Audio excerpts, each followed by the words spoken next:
Assalamualaikum warahmatullahi wabarakatuh. Pemirsa di mana saja Anda berada, selamat berjumpa kembali dengan channel YouTube Dongeng Nusantara. Pada kesempatan ini saya Bang Elgi akan melanjutkan rangkaian peristiwa zaman revolusi bagian keempat. Terima kasih kepada semua subscriber yang selalu setia mengikuti. Selamat mendengarkan. Rapat bubar, semua peserta puas. Esok harinya pemuda-pemuda yang ditugaskan membuat perangkap tank sibuk dengan cangkul dan linggisnya. Masing-masing menggali lubang di jalan Ciliwung panjang 10 meter, dalam 1 meter dan lebarnya selebar jalan itu sendiri. Sehari suntuk barulah pekerjaan itu selesai. Mereka puas dan yakin musuh takkan mungkin dapat lewat dengan kendaraannya. Anggota-anggota panitia pengungsian pun tak tinggal diam. Mereka mendatangi rakyat, memberi penerangan tentang cara dan kemana harus mengungsi, siapa petugas yang harus dihubungi, dan sebagainya dan sebagainya. Dengan demikian terjaminlah keselamatannya dari serangan musuh dan ketertibannya di pengungsian nanti. Seminggu, 2 minggu tak terjadi apa-apa, tiada tanda-tanda bahwa musuh akan datang menyerbu, bahwa perangkap tank itu akan segera menelan mangsanya. Rakyat malah yang mendapat kesukaran, tiap kali harus pergi pulang melalui jalan yang berlubang, terutama mereka yang pulang dari kebun dan memikul bawaan berat, sulit melintasi pematang sawah yang sempit. Pada suatu hari Rabu ketika itu, pasar sedang ramai-ramainya. Pasar Rancah memang pasar besar. Orang dari pelosok-pelosok daerah Kuningan dan Cilacap datang berjual beli ke situ. Demikian pula hasil pertanian dari kedua daerah itu tumpah ke pasar Rancah. Pukul 9 lonceng berdentang gencar di markas pemuda. Neng, neng, neng, neng, neng, neng. Hening seketika di pasar yang sedang riuh itu. Orang memasang telinga dan bertanya-tanya, ada apa? Tiba-tiba terdengar orang berteriak, Belanda, Belanda, Belanda di Ciliwung. Sulit mencari kata-kata yang tepat untuk mengungkapkan apa yang terjadi setelah itu. Beribu-ribu orang di pasar itu bergerak serentak dan serempak dahulu mendahului meninggalkan pasar. Bagaikan stampede atau gerakan serentak dan serempak beribu-ribu binatang sejenis pada waktu ada bahaya di Afrika dalam kisah-kisah perburuan. Banyak dagangan hancur, terlanda dan terinjak-injak. Banyak orang jatuh tunggang langgang. Banyak kaki terluka, terantuk batu atau memijak pecahan kaca. Banyak orang yang keliru menyeret anak orang, anak sendiri entah di mana. Tiada waktu untuk mengemasi dagangan. Ditinggal begitu saja. Tak peduli, pokoknya awak selamat. Boom! Ciu! Boom! Boom! Belanda mulai menembak dengan meriam dan peluru-pelurunya meledak di tempat-tempat pemusatan para pejuang dan gerilyawan. Dari mana mereka tahu tempat itu? Mesti ada yang memberi petunjuk tentang posisi para pejuang itu. Siapa? Untung tak banyak korban jiwa yang jatuh, hanya seorang tewas kena pecahan peluru. Bagaimana kerja panitia pengungsian yang dibentuk dulu? Tak ada yang ingat akan kehadiran panitia itu. Tak ada kesempatan menghubunginya. Dalam keadaan kalut dan penuh ketakutan itu, orang berhamburan terbawa oleh langkahnya masing-masing. Dan para anggota panitia itu sendiri entah kemana ketika itu. Mungkin mereka paling dulu melarikan diri sebagai ahli dalam soal menghindari musuh. Belanda masuk ke kota, ke alun-alun, ke pasar yang telah kosong, tinggal barang-barang dagangan berserakan. Ternyata perangkap tank di jalan Ciliwung itu tak menjadi halangan bagi mereka. Entah dari mana mereka mendapat batu untuk menimbuni lubang sebesar itu. Serangan hari itu tak ada kelanjutannya. Belanda kembali ke Ciamis, tapi rakyat terus mengungsi, belum berani pulang. Siapa tahu Belanda datang lagi esok lusa. Hanya 1-2 keluarga yang kembali ke rumahnya. Sedih hidup di pengungsian itu namanya menumpang di rumah orang sebagai tamu yang tak diharapkan. Harus berhati-hati membawa diri, duduk di bawah-bawah, mandi di hilir-hilir, segala tindak tanduk dipikir terlebih dahulu. Jangan-jangan menyinggung perasaan orang. Walaupun tuan rumah dan tetangga-tetangganya bersikap baik dan pandai berbahasa basi, tapi perasaan sebagai pendatang yang mengganggu tak dapat dihilangkan. Kesulitan lain ialah tak tahu kemana harus membeli beras dan segala kebutuhan hidup sehari-hari. Kemanakah para pedagang itu mengungsi? Pedagang beras di mana? Pedagang minyak di mana? Jika panitia pengungsian yang dibentuk dulu dapat melaksanakan tugasnya sebagaimana mestinya, takkan sesulit ini jadinya. Terpaksa minta belas kasihan orang yang ditumpangi untuk meminjami apa yang dibutuhkan sekadar untuk dapat makan. Sampai kapan kesulitan macam ini akan berlangsung? Atas prakarsa para pejuang, dibuatlah pasar darurat di sebuah kebun kelapa di kampung Tarikolot. Kemudian semua rakyat termasuk para pengungsi diberitahu. Dengan demikian, alhamdulillah kesulitan pokok dapat teratasi, dalam arti dapat berbelanja jika masih punya uang. Tapi namanya mengungsi, putus usaha mencari nafkah, sedangkan bekal makin menipis. Bagaimana mempertahankan hidup selanjutnya? Berpikir, berunding dengan istri, dan setelah setuju, saya jual beberapa potong pakaian. Dengan uang itu, saya membeli 2 peti tembakau, 1 peti berisi 504 geleng, masing-masing sebesar pergelangan tangan anak. Dharma, sebuah desa di daerah Kuningan, dan mulailah saya mengadu nasib sebagai tukang tembakau geleng di pasar darurat. Pokoknya ada sesuatu yang saya lakukan untuk mencari nafkah. Perpindahan kerja dari laboratorium ke koperasi tak banyak menimbulkan kecanggungan.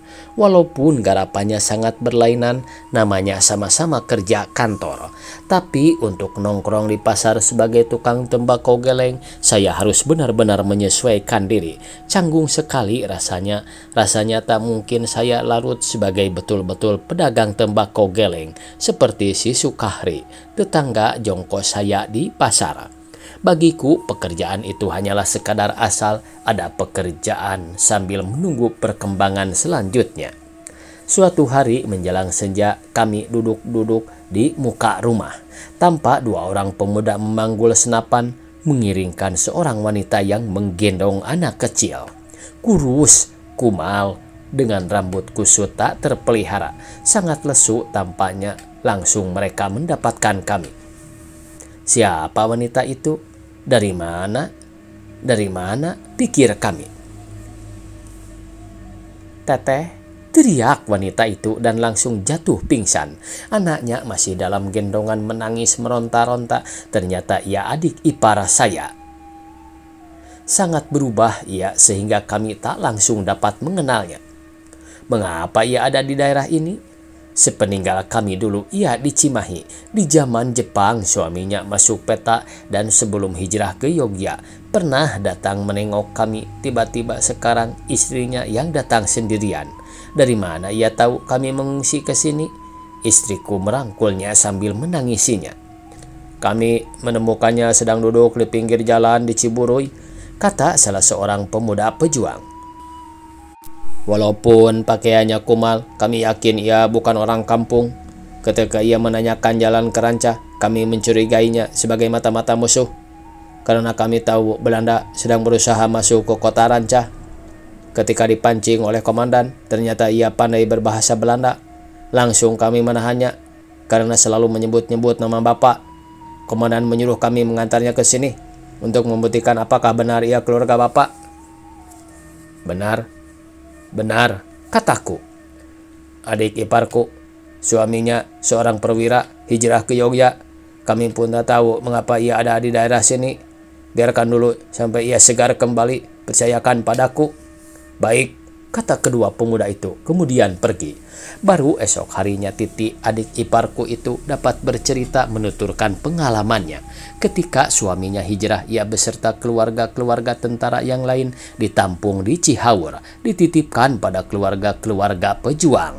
Ketika Belanda datang menyerang, mereka melarikan diri tanpa tujuan yang pasti, terbawa oleh langkah masing-masing. Titi berusaha untuk dapat sampai ke Rancah dengan cara bertanya-tanya sepanjang jalan. Tak biasa berjalan jauh menggendong-gendong anak lagi, menjelajahi daerah yang asing baginya, melalui jalan-jalan setapak.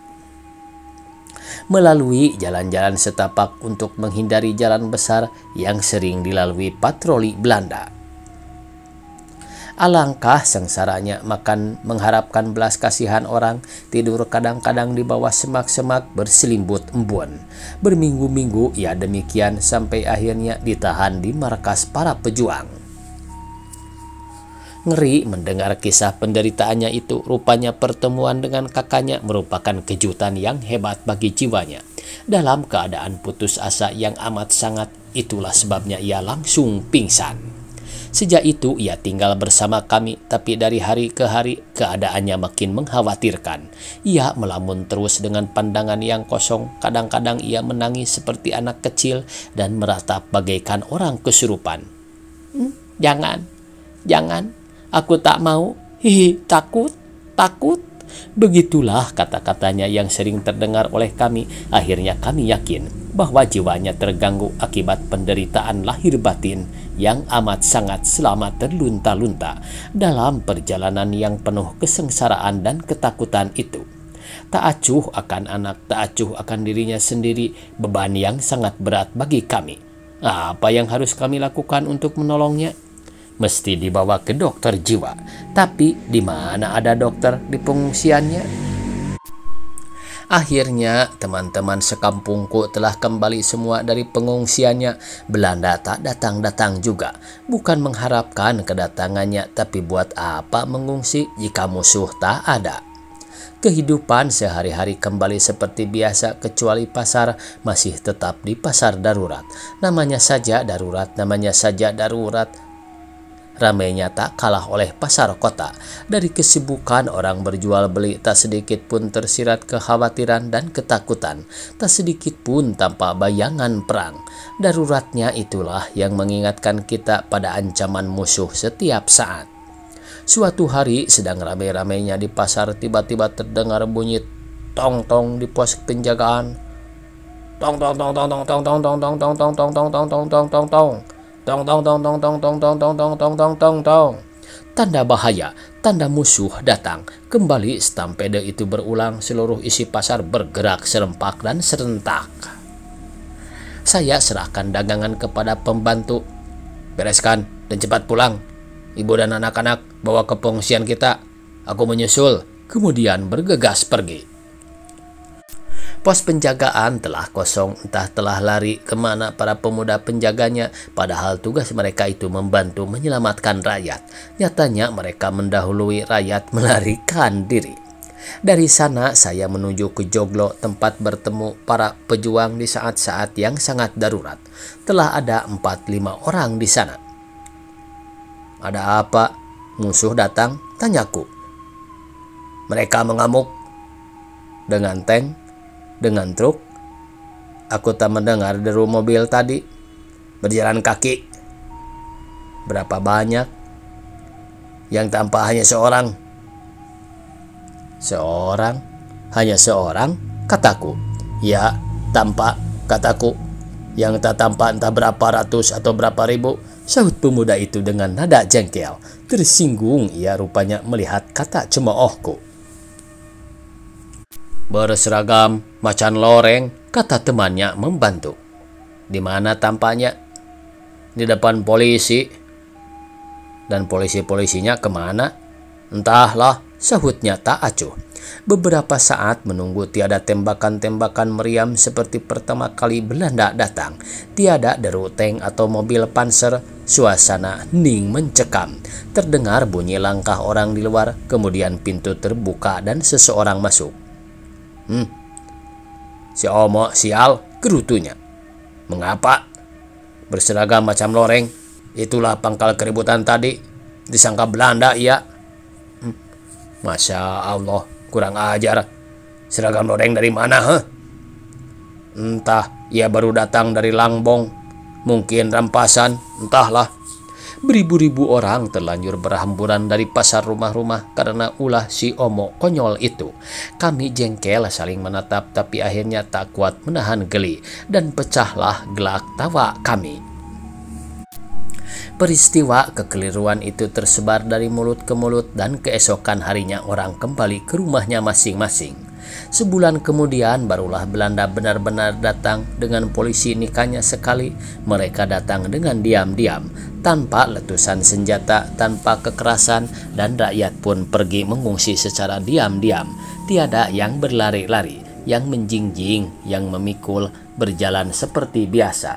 Tiada kesan bergegas-gegas, tiada stampede seperti yang pernah terjadi dulu, karena Belanda pun tak banyak ulahnya. Yang menjadi kesulitan bagi kami ialah Titi tak mau mengerti mengapa harus mengungsi lagi.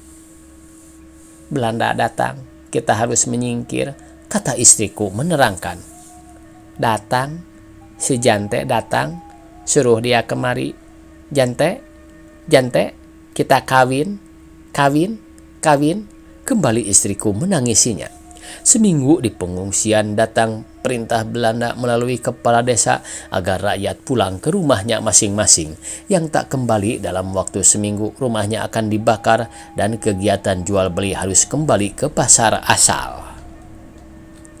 Tiada jalan lain, mereka sedang berkuasa, berduyun-duyunlah orang pulang dari pengungsian. Belanda menempati rumah-rumah di sekitar alun-alun. Di depan markasnya berkibar bendera merah putih biru, melambai-lambai ditiup angin. Padahal sebelum itu sang merah putih yang berkibar tiap hari di halaman kewadanaan. Serasa kembali ke zaman normal, kata Pak Jarman, pensiun polisi Pamong Praja. Maksud Bapak? Tanyaku. Bendera itu rasanya kembali ke zaman dulu, kata Kapten Peter tadi di markasnya. Gaji pensiunan juga akan dibayar dengan uang merah. Bapak ke sana tadi? Ya, mengangguk. Enak dibayar dengan uang merah? Kataku. Tentu berlipat ganda nilainya, sahutnya bangga. Lebih enak sekarang bukan? Jelas, uang ori itu apa? Sampah melulu. Hatiku panas bukan mendengar kata-katanya itu, tapi apa hendak dikata.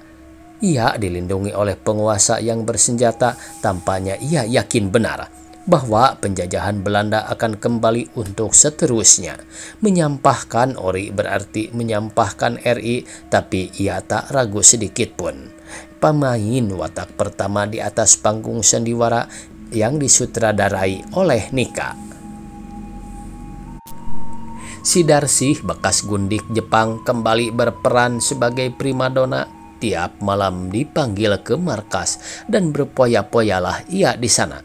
4-5 kali berpindah tangan dalam semalam. Pemain watak yang kedua tidak kurang bahayanya bagi para pejuang, sebab selain dimanfaatkan tubuhnya sebagai pelepas nafsu, juga dimanfaatkan jasanya sebagai pemberi informasi.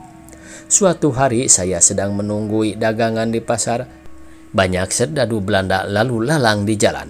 Ada yang bercelana pendek tanpa baju sama sekali. Ada yang masuk ke pasar menenteng black sardensis atau kornet ukuran 5 kilo. Ditawar-tawarkan untuk ditukar dengan 2-3 botol minyak kelapa. Terhitung murah dan orang berebut menukarnya. Perdagangan barter jadinya. Awan, seorang pemuda pesindo, datang menghampiriku berpura-pura membeli tembakau. Saya membawa ini, katanya sambil meraba saku bajunya. Apa? Tanyaku penasaran. Merah putih. Untuk apa? Kita kibarkan, biar Belanda tahu bahwa ini adalah daerah RI. Panas hatiku melihat bendera mereka berkibar di sini, di sana. Di mana akan saudara kibarkan? Di Astana Panjang. Tempatnya tinggi, biar tampak dari mana-mana. Jangan, kataku. Mengapa? Itu daerah kami, daerah Hizbullah.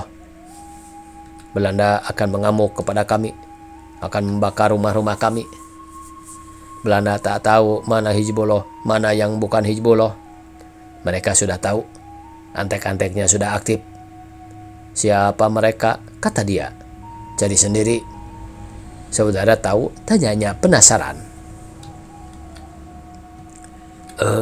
Waktunya habis pemirsa. Dicukupkan sekian. Billahi taufiq wal hidayah. Wassalamualaikum warahmatullahi wabarakatuh.